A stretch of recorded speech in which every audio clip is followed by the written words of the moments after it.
स्वामी को सदा मेरा स्मरण रहता है। मेरे प्रति उनके स्नेह का परिचायक है ये भोजन।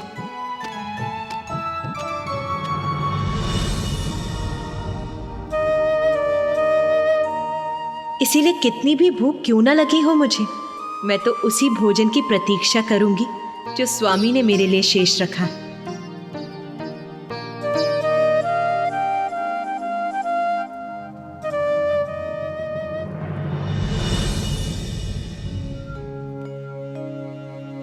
महादेव, आपने वचन दिया था कि आज आप अधिक मात्रा में भोजन करेंगे, तो फिर आप अपनी थाल पर भोजन क्यों छोड़ रहे हैं? क्योंकि नारायण, मैं तो सदा उमा के लिए भोजन शेष रखता हूं। महादेव, आज आप देवी पार्वती के लिए भोजन कदापि शेष नहीं रखेंगे। नारायण, ये आप क्या कह रहे हैं? भोलेनाथ, आज कोई प्रश्न नहीं। जब आपने सब मुझ पर छोड़ा है तो मेरी लीला मेरे अनुसार ही होने दीजिए।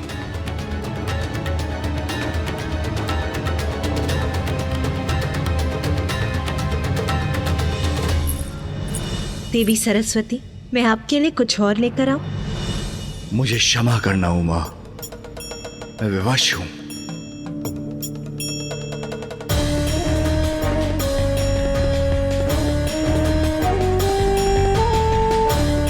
नारायण को वचन दिया है, इसलिए मुझे ऐसा करना ही होगा।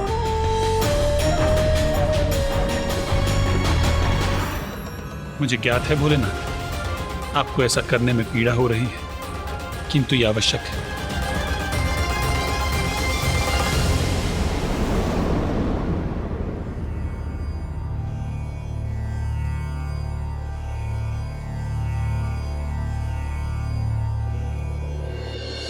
सब कुछ बहुत अच्छे से हो गया ना स्वामी? भ्राता नारायण, देवी लक्ष्मी, देवी सरस्वती और ब्रह्मदेव सभी ने बहुत मन से भोजन किया। सभी बहुत प्रसन्न हुए, है ना नाथ? हाँ हाँ, मुझे ज्ञात है आप क्या कहना चाह रहे हैं। चिंता मत कीजिए, मैं भी भोजन करने ही जा रही हूँ। उचित है उमा, तो मैं ध्यान में बैठता हूं।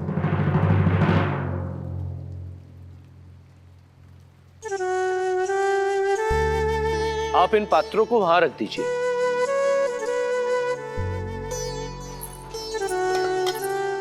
नंदी जी, सभी गणों को भोजन दे दिया ना?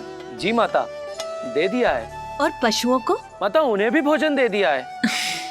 उचित है, तो नंदी जी अब आप भी भोजन कर लीजिए। उचित है माता। माता, सदैव के समान महादेव की थाली आपके लिए रख दी है, आप भी भोजन कर लीजिएगा। जी।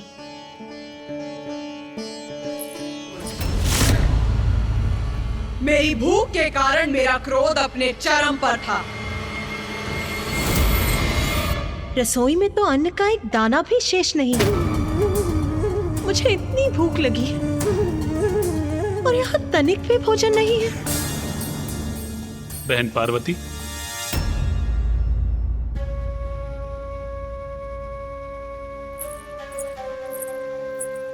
भ्राता नारायण, आप यहाँ? हाँ, मुझे आपकी चिंता हो रही थी। आपने हम सबको इतना स्वादिष्ट भोजन करवाया, किंतु स्वयं कुछ नहीं खाया। किंतु आपका भ्राता होने के नाते मैं केवल ये देखने आया था कि आपने कुछ ग्रहण किया अथवा नहीं। नहीं भ्राता, देखिए ना, महादेव को भली भांति ज्ञात है कि मैं उन्हीं की थाल से खाती हूँ, फिर भी उन्होंने मेरे लिए कुछ नहीं छोड़ा। कुछ नहीं छोड़ा? सर्वथा अनुचित किया महादेव ने। महादेव आपके पति हैं। पति भर्ता होता है और पति का दायित्व होता है कि वो अपने पत्नी का भरण पोषण करे। इसलिए महादेव से मांग करने का, उनसे पूछने का कि उन्होंने ऐसा अनुचित कार्य क्यों किया, आपका अधिकार है।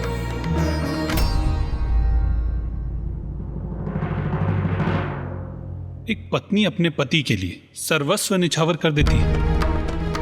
आपको स्मरण है ना कि देवी लक्ष्मी ने मुझसे पूर्व भोजन ग्रहण करने से मना कर दिया था।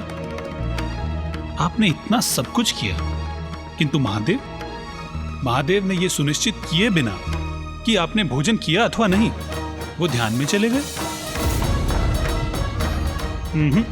सर्वथा अनुचित किया महादेव ने।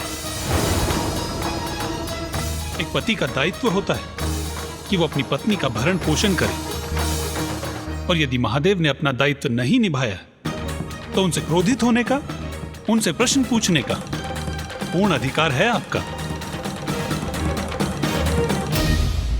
आप उचित कह रहे हैं भ्राता नारायण।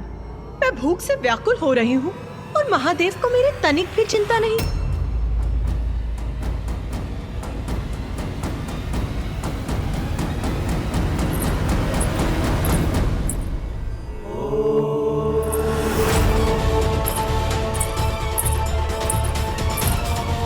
मेरे लिए भोजन क्यों नहीं छोड़ा स्वामी? इतना अनुचित क्यों किया उन्होंने, ये ज्ञात होते हुए भी कि मैं भूख से व्याकुल हो रही।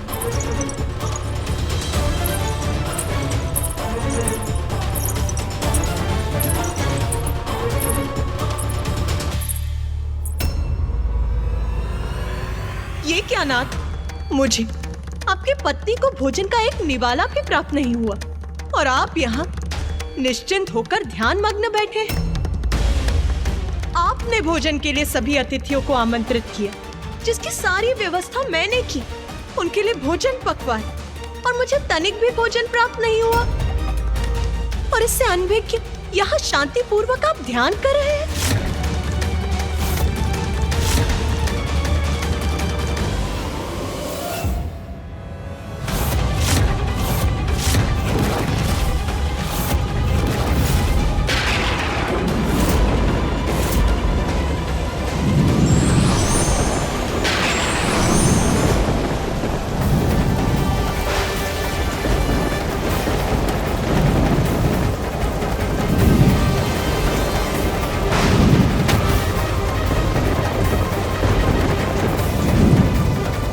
मैंने आपसे मात्र इतनी सी मांग की थी कि आप अपने भोजन में से मेरे लिए थोड़ा सा भोजन शेष रखें, किंतु क्या ऐसा किया आपने?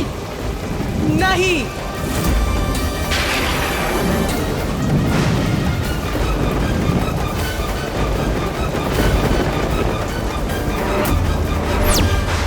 आपकी पत्नी भूखी है नाथ, मैं आपके आहार का पूर्ण ध्यान रखती हूँ, किंतु क्या आप भी ऐसा करते हैं? उत्तर दीजिए, मुझे भोजन कौन कराएगा?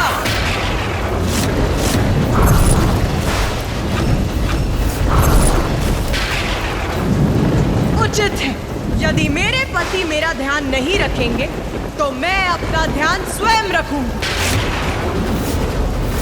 वैसे भी जगत जननी हूं मैं, संपूर्ण जगत का ध्यान रखती हूं, तो अपना ध्यान क्यों नहीं रख सकती?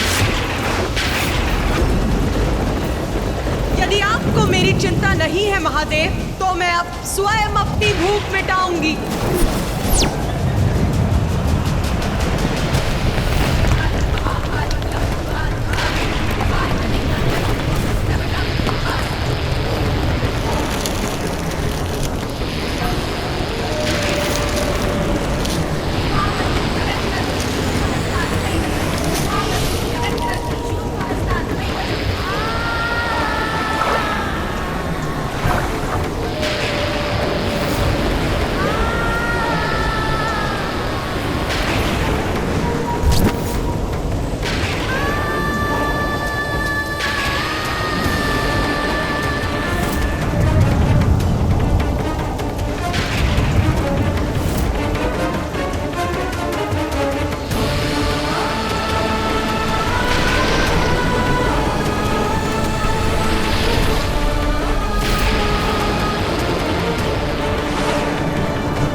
कमलनयनां रत्नसिंहासनस्थां भक्ताभीष्टप्रदात्रीं सुरनिकरकरां सेव्यकञ्जाञ्जुयुग्मां नीलाम्बोजां सुखान्ति।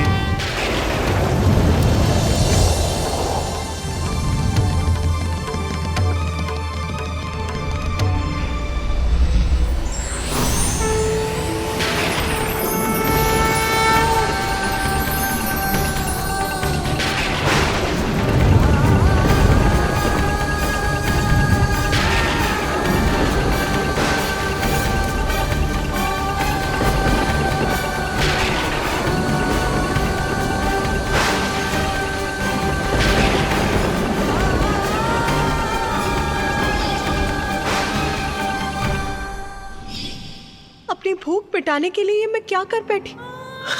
अपने अपने स्वामी को ही निकल गई।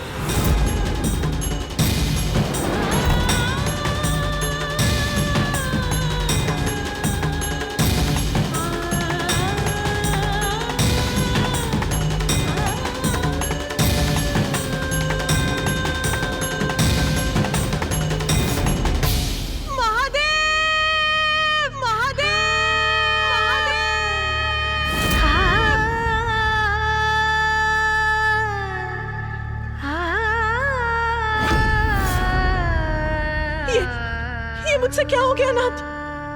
आपके बिना तो मैं कुछ भी नहीं हूँ। और जब महादेव मेरे उदर में समाहित हुए तो मुझ में एक बड़ा परिवर्तन आया। महादेव से रिक्त मैं एकाकी रह गई। मेरे समस्त आभूषण, सजग रेशमी वस्त्र आदि क्षीण हो गए और मैं हो गई कठोर, निर्मम, तटस्थ। और फिर जब मुझे समझ आया कि मैं क्या कर बैठी हूँ तो मैं अपने ही अपराध बोध से ज्वलित हो उठी और पश्चाताप की उस अग्नि से मेरा तन वाष्प बन उठा।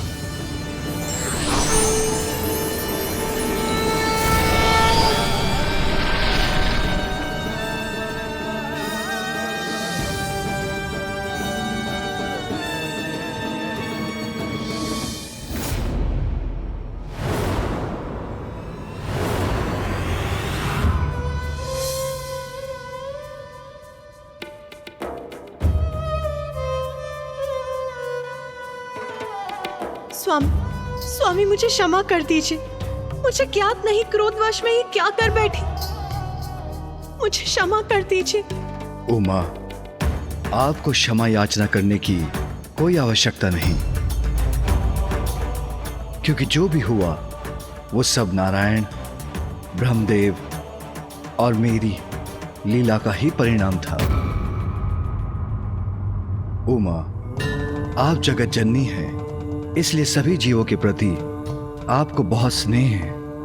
इसीलिए अभी तक आपकी महाविद्या स्वरूप सृजन और पालन हेतु प्रकट हुए, किंतु अपनी संतानों को दंडित करने के लिए अपनी संतानों का मोह नहीं त्याग सकी आप, क्योंकि आप एक मां, एक पत्नी, एक सखी और एक बहन हैं। इन सभी संबंधों के मोह के कारण दंड देना आपके लिए कठिन हो जाता है, किंतु आपके इस रूप में अपनी भावनाओं को तज कर आप न्याय करने में असमर्थ नहीं रहेंगी। किंतु प्रभु, मेरे प्रत्येक रूप में आप मेरे साथ रहते हैं। ये मेरा प्रथम रूप है जिसमें मुझे आपका सानिध्य नहीं प्राप्त हुआ। क्या इसीलिए इतनी कठोरता उत्पन्न हो गई मुझ में? भले ही आपका मोह मात्र मेरे लिए ही हो, किंतु उससे आपकी निर्णय क्षमता पर प्रभाव पड़ेगा ही। इसलिए आपके इस रूप में आप पुरुष शून्य होंगी, अर्थात मैं आपके साथ नहीं रहूंगा, क्योंकि इस रूप में आपकी आसक्ति मात्र न्याय के प्रति हो सकती है। जो न्याय करता है उसका किसी भी मोह अथवा संबंध से प्रेरित और प्रभावित होना उचित नहीं। उमा, आप अपने स्वरूप में संसार को बुरे कर्मों के फलस्वरूप अकाल, महामारी, दुख, कलेश आदि का दंड देंगी। आपके स्वरूप में आप धूम्र बनकर भी प्रकट होंगी, इसलिए संसार आपके स्वरूप को धूमावती के नाम से जानेगा।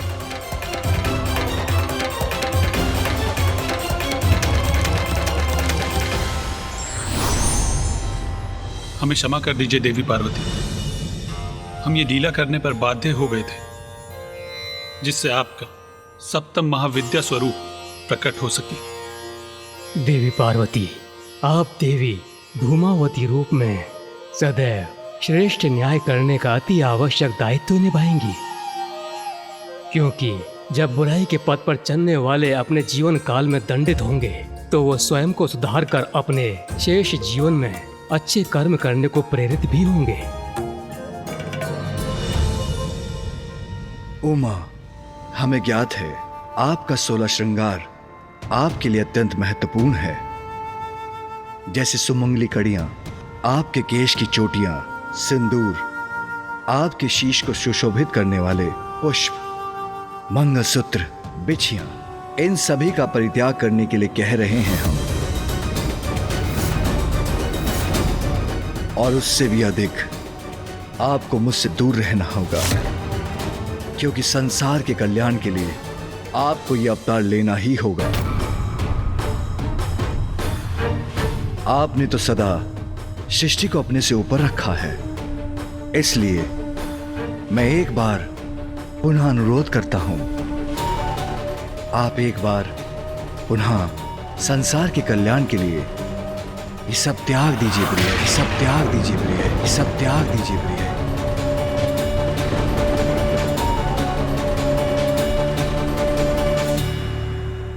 स्वामी, आप मुझे जिस विरक्त और दारुण अवतार को धारण करने के लिए प्रेरित कर रहे हैं वो मेरे लिए सरल नहीं है, किंतु यदि संसार के कल्याण के लिए आप हलाहल विष का पान कर सकते हैं तो मैं भी अपनी संतानों की भलाई के लिए ये अवतार धारण करने का प्रयास करूंगी।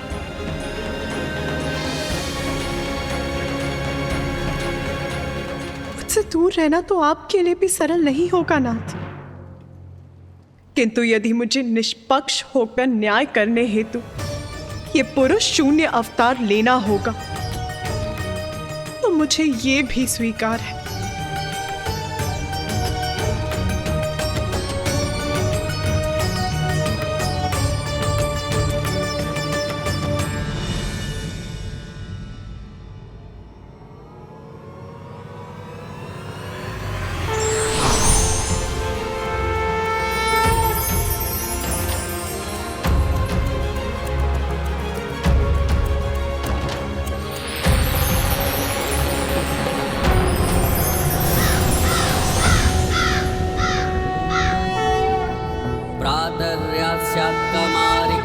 कलिकया जापमाला जयन्ती मध्याह्ने प्रौढरूपा विकसित वदना चारुनेत्रा निशायां संध्यायां वृद्धरूपा गलितकुचयुगा मुण्डमालां वहन्ति स देवी देवदेवी त्रिभुवन जननी कालोकपातु युष्मा। बाहर के शत्रु का सामना तो व्यक्ति कर सकता है, किंतु अंतर में ही दोष हो तो उसका निवारण आपकी कृपा और सहायता से ही हो सकता है। किंतु इसके लिए आपने अपना कौन सा रूप धारण किया माता?